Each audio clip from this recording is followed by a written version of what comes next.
Bueno, vamos a... ¿Están todos? Sí, hay como 40 y pico, ¿no? Así que están todos.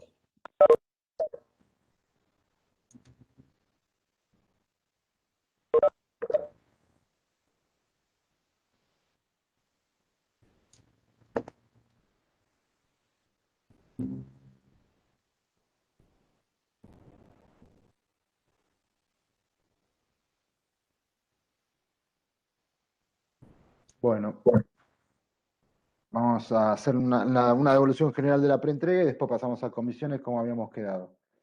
Quería arrancar con, ustedes saben, y si no lo saben, en estos días falleció Paulo Méndez de Rocha, que es, muchos lo conocen, otros quizás no, es un gran arquitecto brasilero, probablemente después de Niemeyer el máximo exponente de la arquitectura brasileña, Lucio Costa y Niemeyer. Y lo traigo a colación por una cuestión. Me parece, insistimos con la idea de seguir trabajando en el tema de alternativas y opciones del proyecto, ¿sí? O sea, vemos que persiste como una cuestión que tiene que ver con que hay una evolución de los proyectos, pero esa evolución son siempre transformaciones u operaciones que hacen sobre una idea que ya con la que vienen trabajando. Y no vemos que aparezcan alternativas u opciones de esos proyectos para contraponerlos, para sopesarlo, para ponderar uno u otro, volver hacia atrás, hacia adelante, de alguna manera, en algunos casos sí eso aparece, pero en otros casos no. Entonces, esta cuestión que Pedro Méndez de Rocha siempre insistía, ¿no? Que el proyecto ideal no existe, existen aproximaciones. Me parece que hay que entenderlo así, que finalmente lo que hacemos es un proyecto durante toda la vida, ¿no?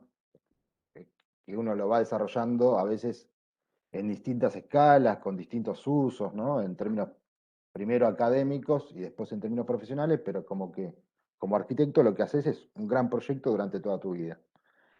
Y ese gran proyecto se construye de muchísimos proyectos. ¿Mm? Entonces me parece que así como trabajan de a dos, eh, además de que podrían trabajar con operaciones en cada uno de los estudiantes y debatir sobre esos proyectos, cada uno de ellos podría desarrollar al menos dos variantes para ver cómo el proyecto se readecúa y encuentra su lugar. Eso tiene que ver de alguna manera con un proceso, con una metodología de proyecto que es básicamente en este momento un método de aprendizaje. Eh, Cuantas más operaciones o transformaciones hacen en términos de alternativas u opciones de proyecto, mayores van a ser todavía los aprendizajes, porque en realidad después te van a servir para otros proyectos. Entonces, bueno, quería aprovechar la ocasión para recordarle a Méndez de Rocha por un lado y por otro lado recordarles esa cuestión. Vamos a repasar, tuvimos la teórica del nivel edilicio, no es que vamos a repasar esa teórica, lo que la traigo a colación en este sentido de eh, cómo trabajamos el tema de la densidad. Y Roberto hablaba el otro día que básicamente en términos tipológicos, en el nivel arquitectónico edilicio, trabajamos con tres, eh, tres tipos. Yo diría que faltaría uno y que uno de los presentes de formación de uno de ellos. Básicamente está la tira y la torre. ¿Sí? La tira es una organización básicamente lineal, donde su sistema circulatorio es horizontal y lineal. Eso, cuando uno lo lleva en términos de densidad, esa circulación, si se repite en todos los pisos, tiene una gran incidencia en términos económicos y espaciales del proyecto. Entonces lo que se empieza a buscar son operaciones a través del corte como vemos en Marsella, para minimizar el impacto de esa circulación horizontal. Entonces, generalmente las tiras funcionan mejor en términos de media y baja densidad que en alta densidad, ¿sí? Pero a nosotros nos viene perfecto para resolver problemas que tienen que ver, por ejemplo, con la articulación de densidades o completamientos de manzana. Aún así, si alguien quisiera trabajar con una tira en términos de alta densidad, o sea, el plano límite, repetición de suelo, como el caso de Marsella, lo que habría que empezar a trabajar es cómo se reduce o mitiga el impacto de la circulación horizontal. Y después la otra tipología es la torre. Vuelvo un segundo a la tira. La tira tiene la particularidad que trabaja hacia dos lados, ¿sí? O sea, hay un lado que es mucho más largo que los laterales, ¿no? Entonces, generalmente las particiones de las unidades hacen que lo que uno termina explotando son dos frentes. En cambio, la torre es una organización central donde la circulación es eminentemente vertical y reducida al centro, y lo que tiene son 4 lados libres. Esas dos cuestiones son fundamentales que ustedes las interpreten correctamente. La condición de las circulaciones, en un caso horizontal en la tira y en otro caso vertical en la torre, y la condición de lados libres en función de la relación entre planta y perímetro. Perdón, De la Dani, tira me va a convenir está el sacar tema. la camarita que tenés ahí, la pantallita con los videos nuestros, porque ¿A se mí me ve hablas? un cuadrado gris. ¿A mí, Dani? Sí, sí, ¿Ahora? ahí está, ahí está. Perfecto. Eh, la placa sería como una media tira, ¿sí?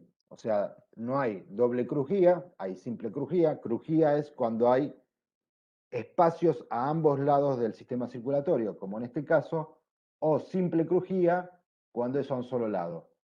La placa lo que viene a resolver es un problema de medianera expuesta, ¿sí? Te emplacás, ¿sí? O sea, como la placa dental, el sarro que se pega sobre la placa, bueno, exactamente es de la misma manera. Y después hay una tipología intermedia entre la tira y la torre, cuando se va en altura, que es el bloque.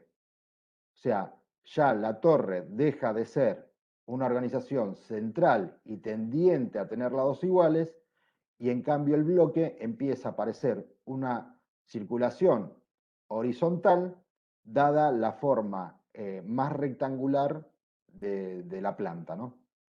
Entonces tenés lados que ya no son iguales, tenés un lado más corto, un lado más largo, y para abastecer el lado largo de esa planta necesitas una circulación horizontal. Que ese es el caso que habíamos visto del vaquema. Ahora, ¿por qué traemos esto a colación? Porque entre estos tipos arquitectónicos, lo que empezamos a trabajar es el tema de la combinación y transformación tipológica, que junto al programa es lo que nos otorga dos cuestiones. Por un lado, la densidad, la resolución de la densidad, y por otro lado, el tema de la hibridez, o sea, la hibridez programática. Entonces tenés hibridez programática e hibridez tipológica, entre placa, tira, torre, bloque, y entre distintos programas residenciales y complementarios. Complementarios que vimos, hotelería, oficinas, ¿sí? Comercial, y residenciales en términos de residencia asociada al trabajo, residencia asociada a otras formas de habitación, como por ejemplo lo que es el cohousing o toda esa cuestión. Así que con todo ese programa empezamos a trabajar el tema de la hibridez. Me parece que en la preentrega todavía el tema de la hibridez no ha aparecido con la fuerza que se la puede entender en términos de proyecto. Me parece que todavía hay como una mirada superficial del problema de la hibridez, y no están diseñando en términos de hibridez programática, sí están diseñando en términos de cómo resolver, por ejemplo, distintas densidades a partir de las condiciones de lo urbano. Entonces, ponen tiras en relación a sectores más bajos, torres en sectores más altos, las empiezan a vincular, las empiezan a coser, pero todavía la parte programática, o sea, los usos que pueden entenderse en términos de hibridez y cómo esa hibridez se complementan y generan ahora un proyecto, todavía no ha aparecido con la fuerza que podría aparecer. Aparece de manera tímida. Si volvemos a lo que habíamos hablado en una de las clases anteriores, decíamos que había como tres formas de entender la hibridez. Hibridez en el tejido, entonces dice que son adaptaciones a la volumetría impuesta a partir del tejido urbano. Hibridez injertada, que dice que cada programa se manifiesta de manera distinta, genera un volumen distinto, y entonces las imbricaciones entre esos programas generan ahora la forma edilicia. O los híbridos monolíticos, lo que se hace es, dentro de una forma o un contenedor único, acá lo ven casi como una mamushka, una dentro de otra, empiezan a resolverse los distintos programas, o en términos de apilamiento, ¿no? Este de aquí abajo. Híbridos en el tejido, podemos encontrar, por ejemplo, casi cuestiones que tienen que ver con condiciones sistémicas, o sea, hay una definición de una organización espacial y una organización estructural donde esa se repite de manera diferenciada en relación a las condiciones de borde que tiene el sitio o que tiene el programa.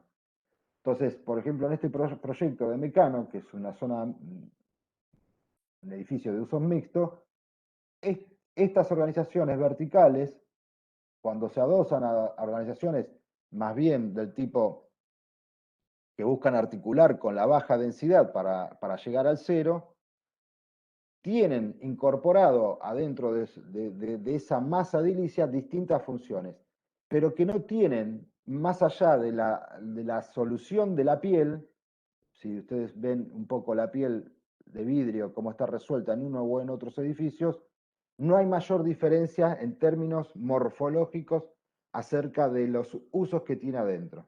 O sea, hay una definición de una matriz, hay una definición de un sistema estructural y espacial que va alojando distintos usos. Este otro va en el mismo sentido, que es un proyecto que es muy reciente de MBRD en San Francisco, donde ustedes ven que a partir de un sistema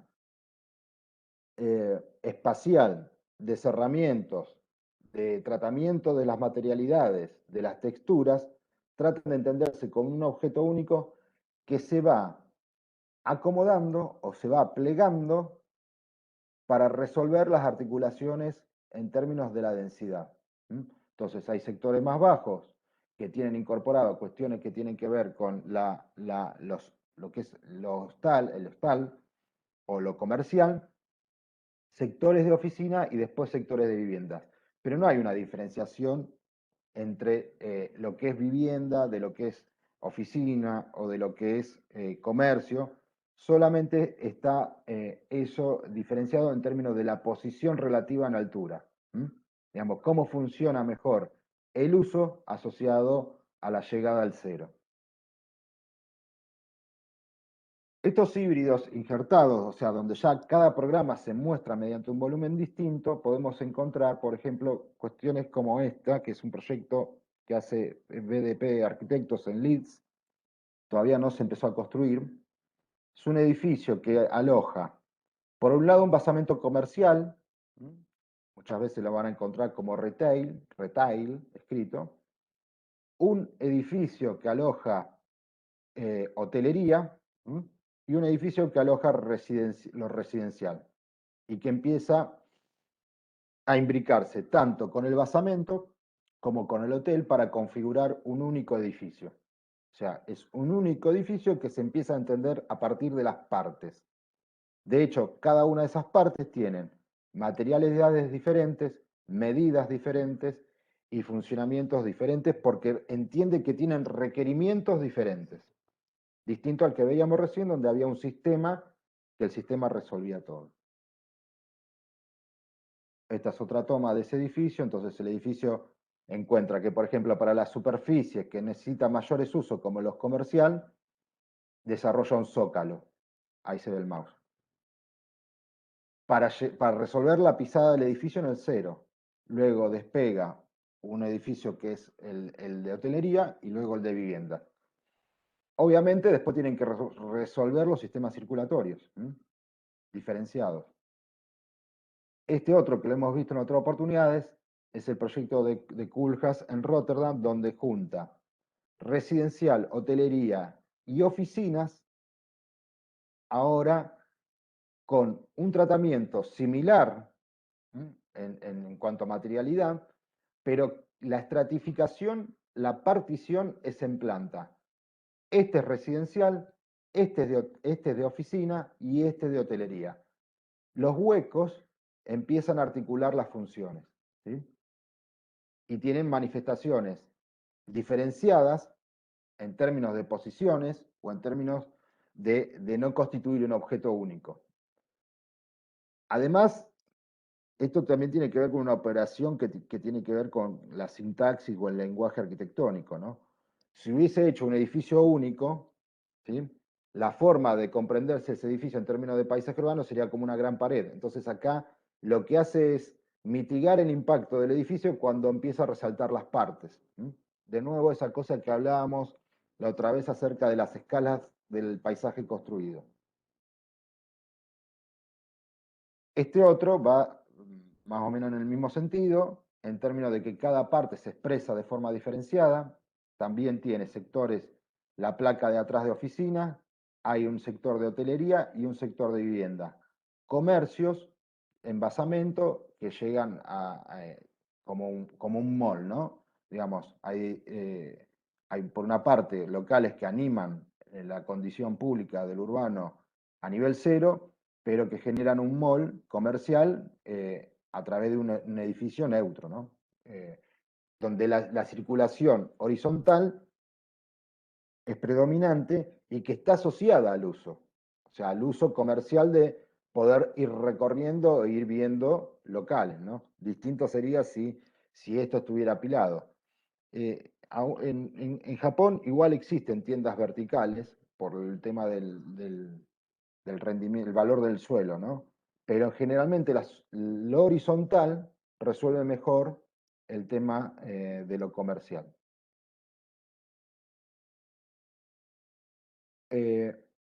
Perdón. Este otro es otro proyecto de MBRDB que se llama el Valley. Es un edificio que tiene también oficinas, residencia y hotelería. Hay un zócalo que lo junta, que es este de aquí abajo. Después estas cortingual de vidrio empieza a coser también en este sentido, en el sentido largo del proyecto. Y tiene viviendas como en la parte superior del valle, ¿sí?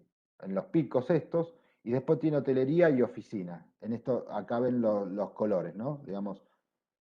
Y a su vez, lo que presenta es la idea de que esa placa, ahora que mide como 120 metros de largo, empieza a partirse para generar estos aires y lo que esa tira que podríamos decir se transforman en torretas o torres, donde lo que va a predominar son las 4 caras libres, ¿sí? Entonces, es una estrategia de proyecto que a partir de agujerear, ¿sí? Vaciar estos lugares, lo que hace es que estos sectores puedan empezar a tener caras libres y una mejor condición frente al paisaje urbano. Los híbridos monolíticos, este ya lo habíamos visto, es el World Trade Center de Big en Nueva York, y se manifiesta como un edificio donde va apilando cajas, ¿no? Cajas que tienen distintos usos. Generalmente los usos siempre son similares: trabajo, hotelería y vivienda. comercio, trabajo, hotelería y vivienda, o comercio, hotelería, trabajo y vivienda, como en esa secuencia, en términos de el apilamiento. O sea, ¿qué tan cerca del suelo tienen que estar los usos? ¿Qué usos se bancan mejor que estén más cerca del suelo? Esta es otra forma de entender este apilamiento con algunas cajas adosadas. Esta es parte de oficinas, hotelería y vivienda arriba, ¿no? Este proyecto de SOM también, que está próximo a realizarse en Austin, va en el mismo sentido. También buscan manifestar los cortes, empiezan a aparecer cortes para hacer las transiciones entre los usos. Seguramente también hay temas de transiciones en términos de los sistemas de movimiento de ascensores y los transbordos y todas esas cuestiones. O proyectos como este, el Elephant Castle Tower de King Young, donde hay, por un lado, cada una de estas torres tienen un funcionamiento diferente, pero a su vez, dentro de la torre, empiezan a haber usos. Por ejemplo, este lado de la torre tiene un uso diferente a este otro lado. Entonces, hay ascensores que dan para este lado y hay ascensores que dan para el otro lado. Después, cuando esta función desaparece, la cosa se vuelve completa de un solo uso. Algunos trabajos de los que estuvimos viendo, que me parece que están como encaminados en algún sentido de lo que vimos recién, ustedes verán en cuál de estas tres clasificaciones se encuentran, ¿no? Si la hibridez está dada por la condición del tejido existente, si la hibridez está dada por la articulación de programa, o la hibridez ocurre dentro de un solo objeto único que se apila. Podríamos decir que este es el primer caso donde se define un sistema. Ese sistema empieza a tener articulaciones diferentes, ¿sí? en relación a cómo tiene que resolver los bordes, ¿sí? o las condiciones frente al tejido, lo que todavía no manifiesta, digamos, o prefieren no manifestar, es la hibridez programática. Hay como una neutralidad, o sea, es un edificio neutro en términos de requerimientos espaciales. O sea, acá prima más la idea de organización general, trama espacial y trama estructural, donde luego se alojarán los diferentes usos. Uno podría después trabajar con la piel, con la envolvente, para marcar algún tipo de diferenciación, seguramente por requerimientos diferentes. Este otro proyecto, que también es muy interesante,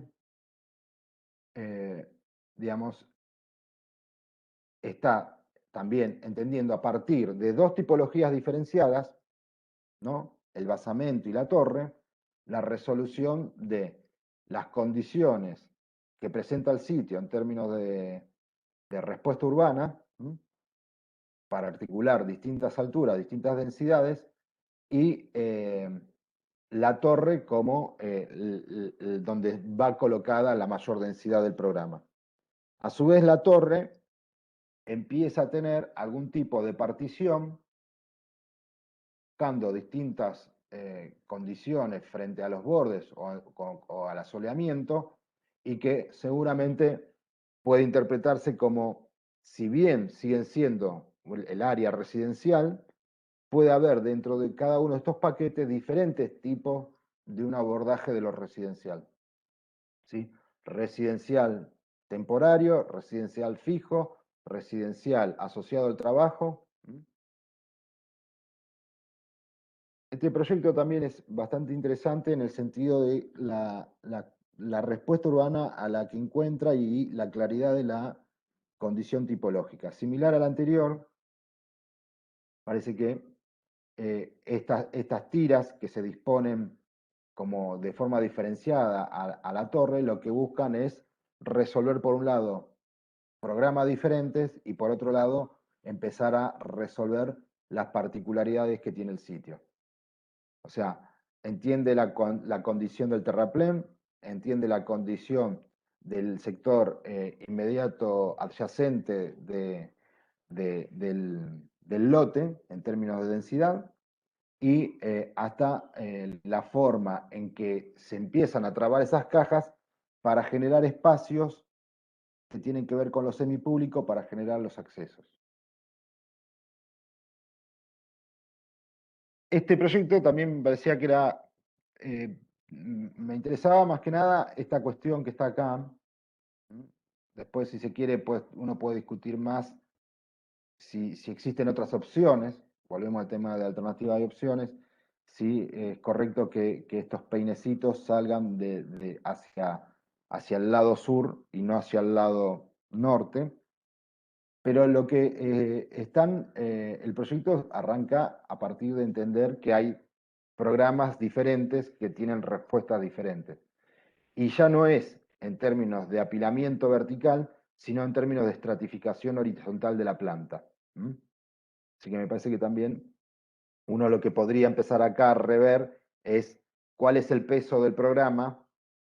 Si uno dice el 60% es vivienda y el 30% es complementario, acá pareciera que estuviera como invertido, que sería uno de los aspectos a revisar, ¿no? Entonces, digo, interpretar el programa es fundamental. Por ejemplo, también desde las superficies. Es decir, bueno, ¿dónde pongo ese 30% y dónde pongo el otro 60%, 70%? En ese sentido, es como más claro, ¿no? Digamos, si tomo un referente que es este de aquí, y dice, bueno, si este es mi parte del programa que tiene que ver con el área complementaria, es este de aquí abajo, esto se supone que, y por cómo está dibujado, empieza a aparecer una organización en planta de núcleos diferenciados y de medidas diferenciadas para los diferentes usos. Entonces uno dice, bueno, aquí está poniendo oficinas, probablemente estas son áreas de lo comercial, y hasta uno podría complementar con algún tipo de lo residencial que esté asociado a otras formas de residencia más contemporánea, y después lo residencial permanente ya en este sector del proyecto. Entonces, este tipo de operaciones, por un lado, el tema tipológico, ¿no? El tema de la torre, la partición de la torre en términos programáticos, la comprensión del basamento para resolver la condición del urbano, el tipo arquitectónico que trae connotaciones del urbano, ¿no? Genera una plaza interior, genera plazas semicubiertas de acceso, o sea que empiezan a haber una serie de datos, una serie de ideas que son muy ricas y que obviamente mejoran muchísimo el proyecto.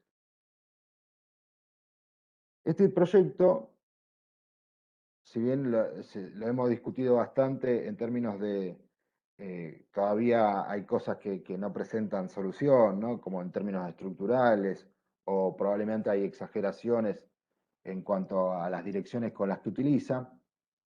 Parece interesante, digamos, cómo trabaja, por un lado, el tema del basamento que retoma las condiciones o las líneas de edificación que presenta el terreno, empiezan a aparecer una cualificación espacial para sus accesos, y probablemente esto requiera revisión.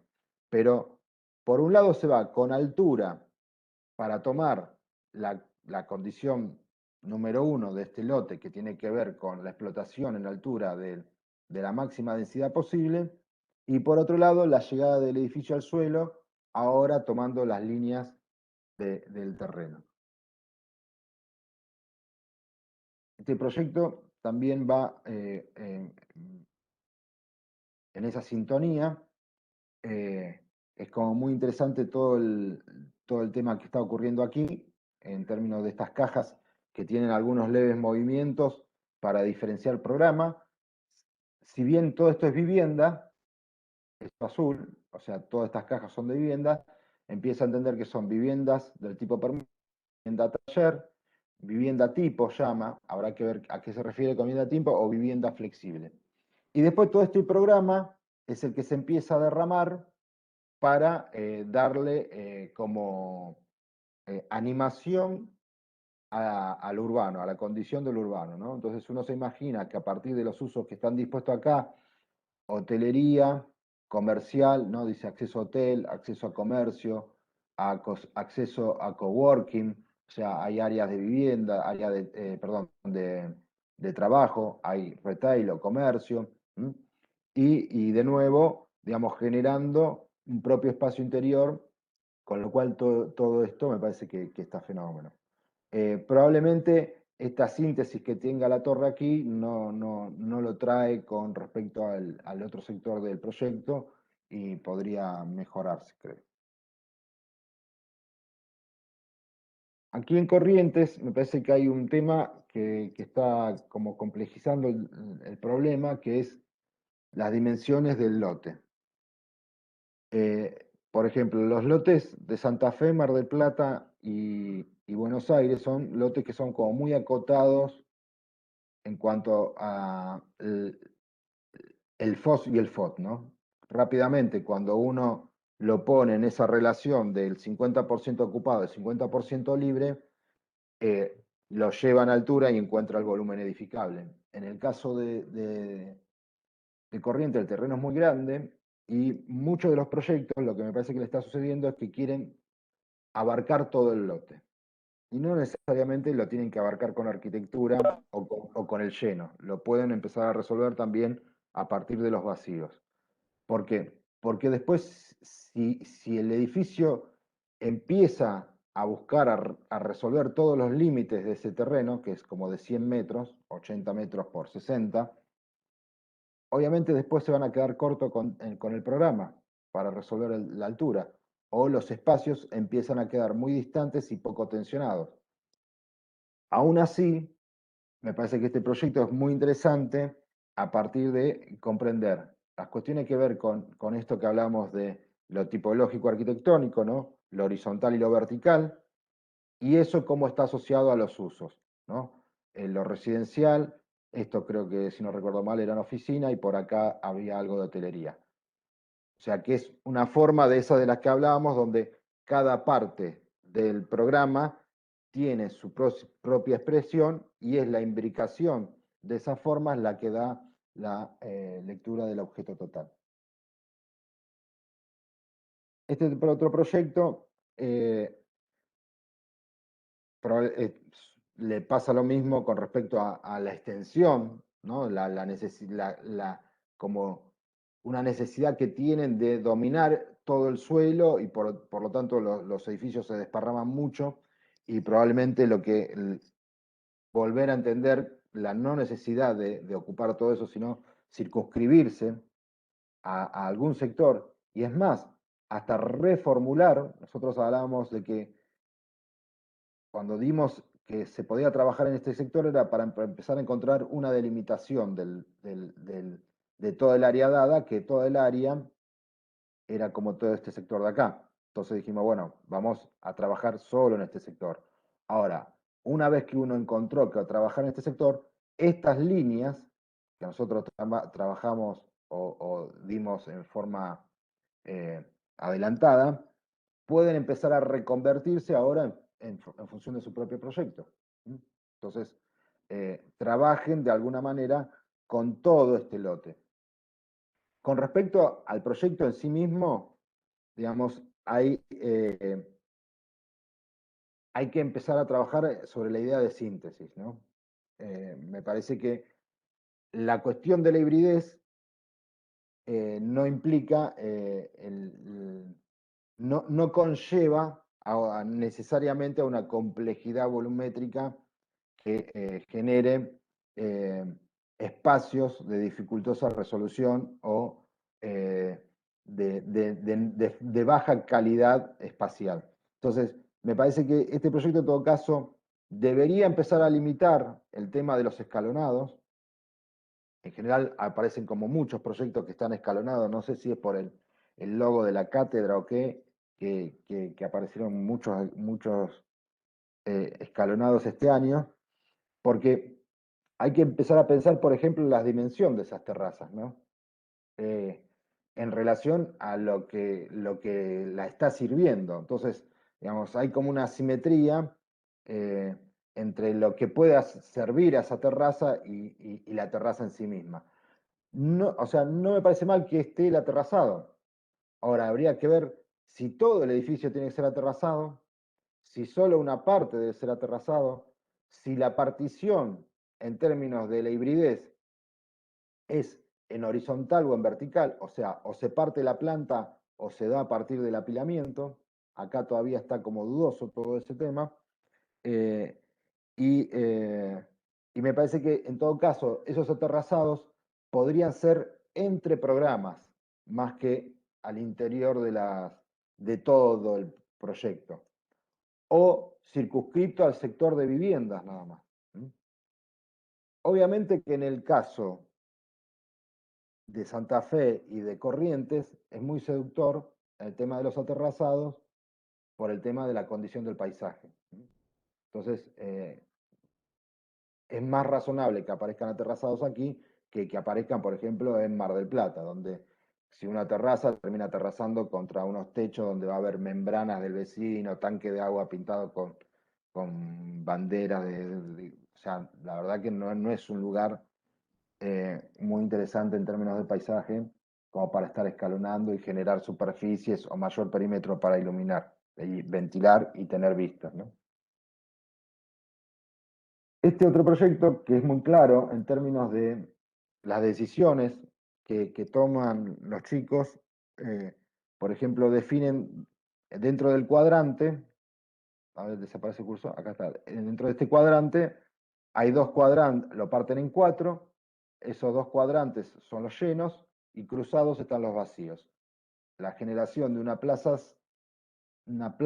en la esquina que empieza a articularse con el centro libre de Manzana, buscando esa continuidad espacial. Y por otro lado, definen que hay un programa ubicado en esto que tiene que ver con lo de las viviendas y por eso tiene una mayor altura que este otro programa que es donde está alojado todo el área de lo público, ¿no? De lo complementario. Entonces aparecen oficinas, aparecen comercios, distintos usos donde lo que buscan además es incorporar una idea de recorrido para animar todo ese sector urbano del proyecto. Con respecto a eso, a los recorridos dentro de los proyectos que tienen que ver con lo residencial, tienen ciertas dificultades, ¿no? Porque, sobre todo en la alta densidad, nadie va a ir caminando por una escalera durante 5 pisos con las bolsas, qué sé yo, de si venís de algún lado, para llegar a tu casa. Eh, probablemente tengan que estar asociados a los primeros pisos y más fuertemente con el área complementaria pública que con la parte residencial. En todo caso, lo residencial debería ser como el punto a llegar y el final del sistema de recorridos. Pero bueno, amén de eso, me parece interesante que aparezcan estos temas. O sea, pensar, cuando uno ve este esquemita de la viborita amarilla pegando toda la vuelta, uno no se imagina que la gente va a hacer todo este recorrido para venir acá arriba porque hay un café mirador. Porque cuando llega al café mirador se va a matar, se quiere matar porque está agotado, ¿sí? Entonces, estos sistemas de recorrido no necesariamente son eficientes en este tipo de programas. Me parece que en todo caso uno podría decir, bueno, hay un recorrido para los primeros 2 o 3 pisos, 4 a lo sumo, que hasta sirven como vías de escape en casos de siniestros, pero después una vez que llego tomo el ascensor y lo resuelvo en términos verticales. De hecho, el proyecto ¿cómo se llama? Del Guggenheim, ¿no? De que hizo Wright, está ese proyecto y el de Le Corbusier, ¿no? Con el Museo Sin Fin. Wright lo que hace es que vos te tomas el ascensor y después bajás por la rampa, no es que va a arrancar por la rampa y después bajar por el ascensor. Entonces piensen acerca de cómo es el tema del recorrido en lo residencial.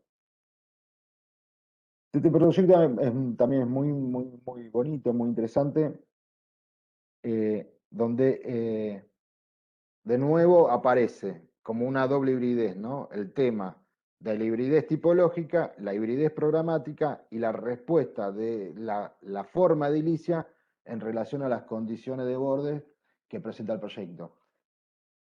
Cuando lo empiezan a entender dentro de este, como si se quiere, este master plan, donde dicen, bueno, hay todo un basamento perimetral que juntan los 3 lotes, hay una idea de vaciar, de hacer lo más amplio posible el centro libre de manzana, a su vez empiezo a ubicar las áreas comerciales en las organizaciones predominantemente horizontales y las áreas de oficina y vivienda en las áreas predominantemente verticales, digamos, me parece que es un proyecto que está como muy encaminado.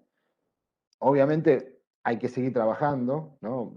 Tanis ya después les va a dar algún tipo de corrección, pero me parece que es un proyecto que incorpora como todos los problemas que teníamos que incorporar en esta preentrega. El problema del urbano, el problema de lo tipológico, el problema de la hibridez. Este otro en Santa Fe está en el mismo sentido, ¿no? Empieza a haber una idea de cómo la morfología está más puesto en lo tipológico, por ejemplo, más que en lo programático. Habría que ver cómo ahora el programa puede influenciar a partir de si, bueno, si existen estas particiones, casi que uno podría decir, esta es como la planta del Elephant del Ken Yang, ¿no? Estas 2 Ls alrededor de un núcleo, una placa baja que empieza a resolver las condiciones de borde. Y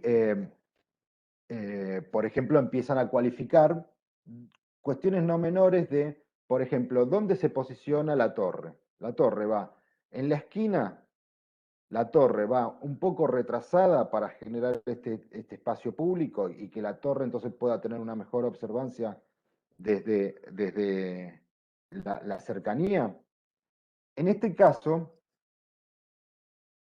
no hay nada adelante que impida que la torre no se vea. O sea, la torre se va a ver. Realmente uno tira la torre hacia atrás, lo que está buscando es ganar un poco de perspectiva, ¿sí? Entonces, habría que ver si la torre, en el caso de Santa Fe, conviene retrasarla o no. Lo mismo que en Buenos Aires con respecto a la necesidad de resolver estos 2 ejes de Bullrich, Santa Fe y ese lote en esquina casi como una rótula.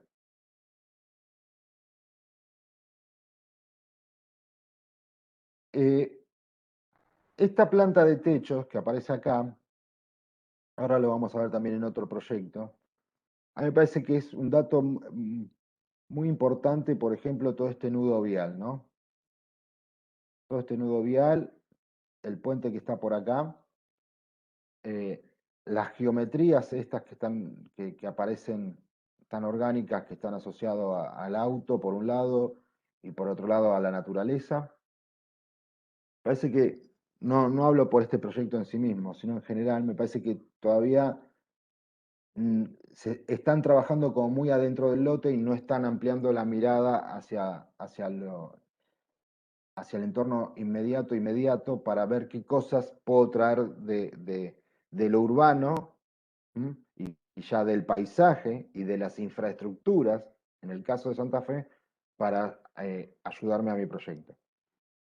Este proyecto todavía es como muy interesante lo tipológico, la forma con la que está trabajando, esta cuestión de la generación morfológica, cómo dispone el programa, ¿no? Todavía está rara o no la ubicación de ese escalonado contra este sector de bajo, no parece como lo más sano, saludable si uno quiere conseguir vistas y paisaje, con lo cual es un punto a resolver. Pero sí me parece interesante, digamos, este tipo de operaciones, ¿no? Que empiezan a trabajar con la forma para que moviendo, por ejemplo, esto que podría haber sido toda una placa, perdón, acá, de toda la altura, empieza a perder masa para que la placa de atrás pueda ganar vistas. Entonces me parece que ese tipo de operaciones morfológicas, cuando uno la asocia al programa y la asocia a las condiciones de borde, está frente a la idea de un proyecto de arquitectura. Este otro, si bien tiene como varias cosas que me parecen que son como a revisar, ¿no? Las terrazas hacia afuera, la partición esta, etcétera, etcétera. Digamos, no quiero concentrarme acá. Sí me interesa más el tema del corte.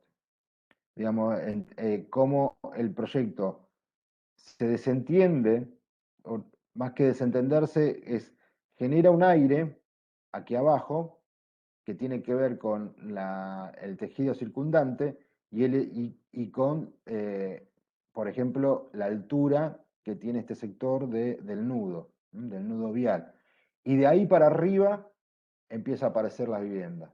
Entonces, de alguna manera, esto que recién decía, tener en cuenta, por ejemplo, las condiciones que presenta la infraestructura, me parece que de alguna manera en el corte este proyecto intenta hacerlo. En síntesis, me parece que hay que volver a revisar los proyectos ahora en términos de ideas, hay que incorporarle todo el problema a partir de la teórica del nivel edilicio que dio Roberto el otro día. Tienen que empezar a aparecer los proyectos con dimensiones, los volúmenes edificables, para ver cómo se encaja el programa. Una vez que podemos tener bien realizados esos encajes, esa definición de las superficies necesarias para alojar el programa, ver cuáles son los anchos, los largos, ¿sí? La posición de los núcleos, de los diferentes núcleos, porque vamos a tener diferentes núcleos porque tenemos diferentes programas. Entonces, empezar a darle al proyecto una mayor especificidad en términos de lo que es el nivel edilicio. Por supuesto que está de más decir que podrían aparecer otro tipo de ideas que hablábamos al principio, de cuando arrancamos el ejercicio, que son disparadores del proyecto. Por ejemplo, la importancia de la estructura en los proyectos. Entonces, por ejemplo, en las organizaciones verticales, básicamente las torres, el problema del viento es central. Entonces, ¿dónde van a estar ubicados los tabiques contra viento? O cómo, más que resoluciones específicamente de tipo solamente estructural, es asociar lo estructural a lo espacial y tomar lo estructural como una idea. Por ejemplo, cuando hizo Amancio William la casa sobre el arroyo, podría haber hecho otra cosa, ¿no? Ahora, el tipo tomó la relación entre arquitectura, estructura y paisaje para fundarlo todo y ahora hacer una sola pieza arquitectónica que resuelva las tres cosas. Entonces, esa catenaria invertida, que era el arroyo, se transformó en la catenaria donde la casa se posa. Entonces, uno podría decir, por ejemplo, defino 4 puntos fijos muy importantes que son los que organizan el proyecto en términos de la verticalidad. Y empiezo a generar planos horizontales donde o se cuelgan o se apoyan de eso. Pero tienen que empezar a aparecer esas cosas. Tiene que empezar a aparecer arquitectura. Lo que hay hasta el momento son diagramas, son esquemas. No hay arquitectura que esté manifestándose en los proyectos. Entonces, me parece que si el espacio viene definido por la estructura, me parece que la estructura tiene que empezar a aparecer. Repito, no como un problema que resuelve la estabilidad del edificio, no como la estructura resistente, no como cada 4 o 5 metros tengo una columna, sino como ideas de arquitectura que me pueden ayudar a resolver el proyecto. Yo el tema de las sesiones de subgrupo ahora apruebo, mientras Leo, Dani, Maxi seguramente van a hacer comentarios de lo que estuvimos hablando recién. Leo. Te escucho, Leo. Está silenciado, Leo. No, aprovechar, creo que fue muy interesante como la reflexión, ¿no? que Dani sintetizó acá en esta clase, que piensen que esa reflexión que fuimos discutiendo el día que entregaron, nos juntamos otro día a corregir trabajos, o sea, todo esto sale por la producción de ustedes, ¿no? Entonces, desde el punto de vista de lo instrumental y el sentido de la preentrega es como una instancia de reflexión, ¿no? Podemos decir, es un punto, si uno lo entiende como la producción de algo, ¿no? Es un punto donde hay que reflexionar qué